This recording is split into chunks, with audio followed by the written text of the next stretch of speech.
यानंतर Gauri नांगेंचा बायलिंग्युअल डॉग्सचा stand-up performance होणार आहे. त्यांचा परिचय करून देण्यासाठी पुन्हा एकदा मी उल्का पासरकरला बोलवते. प्रसिद्ध स्तंभलेखक, कादंबरीकार, संपादक आणि समुपदेशक म्हणून ते आपल्याला परिचित आहेत. गेली 25 वर्ष म्हणजे पाव शतक, आज सगळे इकडे सहस्त्र शतक असेच लोक आहेत, त्यामुळे आपलं काही खरं नाही. गेली 25 वर्ष भाषेच्या क्षेत्रात त्या कार्यरत आहेत. शब्दांशी लीलया खेळणाऱ्या गौरींची आतापर्यंत 8 पुस्तकं प्रकाशित झालेली आहेत आणि 350हून अधिक इंग्लिश पुस्तकांचं संपादन त्यांनी केलेलं आहे. चैतन्य ताम्हाणे यांच्या डिसायपल या चित्रपटासाठी त्यांनी सबटायटलिंगचं काम केलेलं आहे.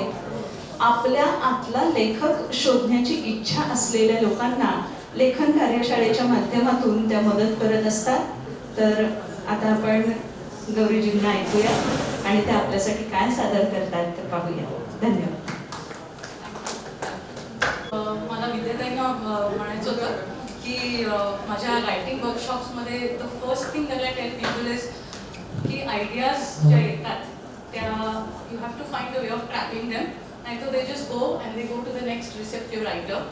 सो आणि you can use any device, you know, little हे आपलं हे किंवा छोटं रायटिंग पॅड हातावर द्या, but kajal stick and tissue is absolutely new high in terms of trapping thoughts that could about my bilingual dogs, my bilingual household.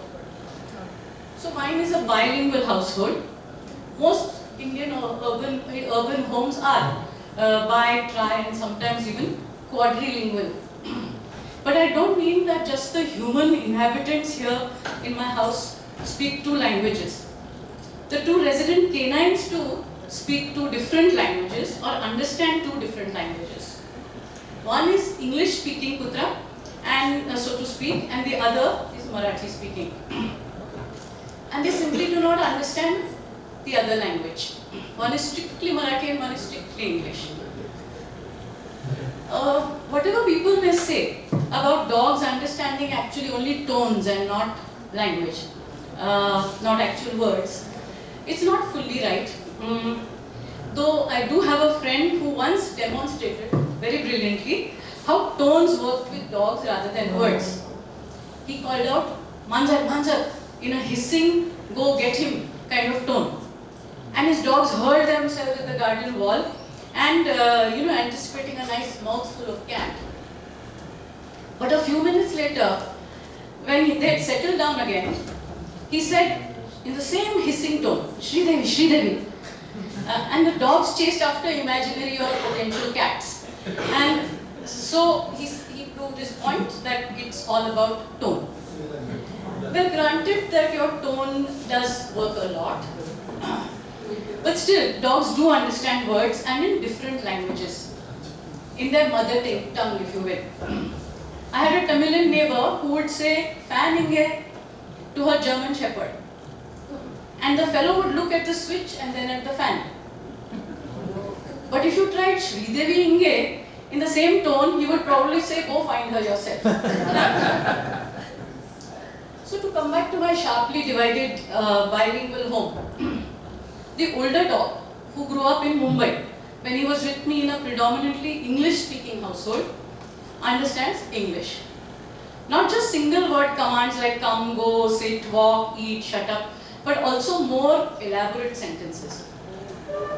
Stop staring at guests, I say, and he seizes eyeing people's kebab platters and goes away sulkily. To the other Marathi-speaking dog, who was acquired in Pune once I moved into Pune and grew up surrounded by Marathi, I convey the same sentiment to not stare at people's food, but I use our unique Marathi rhetorical idiom. "Kon tondakade bagtay?"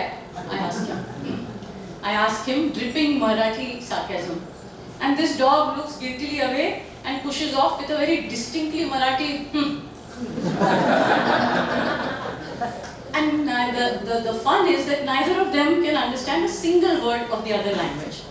So, for instance, for dog 1, if I say to dog 1, "Chal, firayla jauya," or bhook lagli ka, he just stares back at you like, you know, those South Bombay people who steadfastly refuse to understand anything but English. But whenever I say, let's go for a walk, or I ask him, hungry? There is sure to be an instant, this will surely instantly elicit a standing ovation and hectic yes, yes signals from him.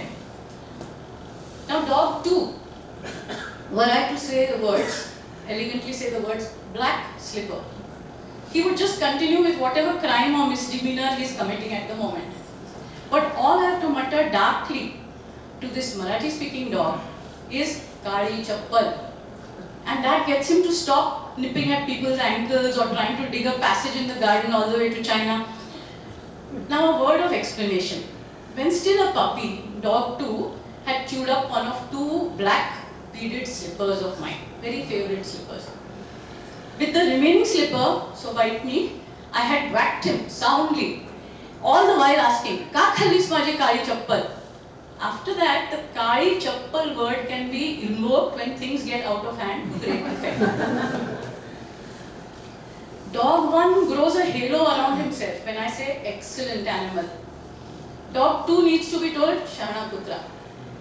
Then he knows I approve thoroughly of whatever he's done. Even their barks are distinct. One says woof woof straight out of some bedtime tales kind of Enid Blyton book.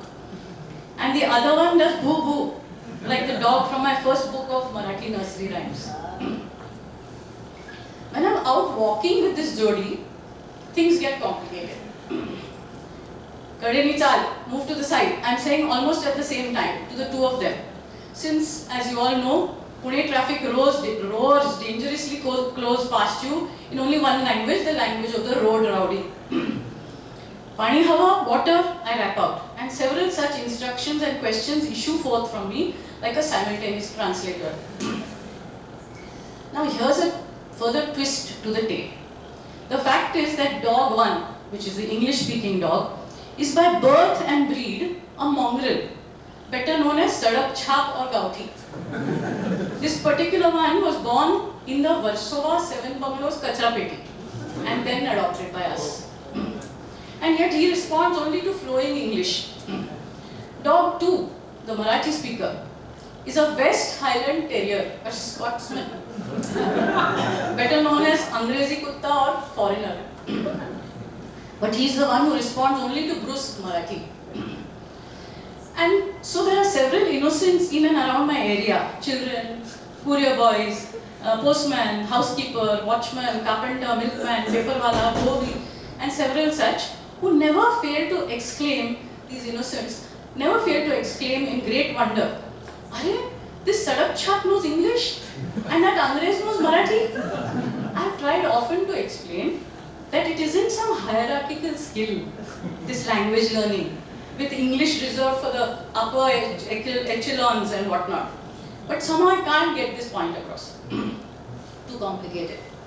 It's like the old Aji who was taken to Paris, and on her first day out in the park, she exclaimed in great, amazed admiration, "Arey, even the children here speak French, what a sophisticated place."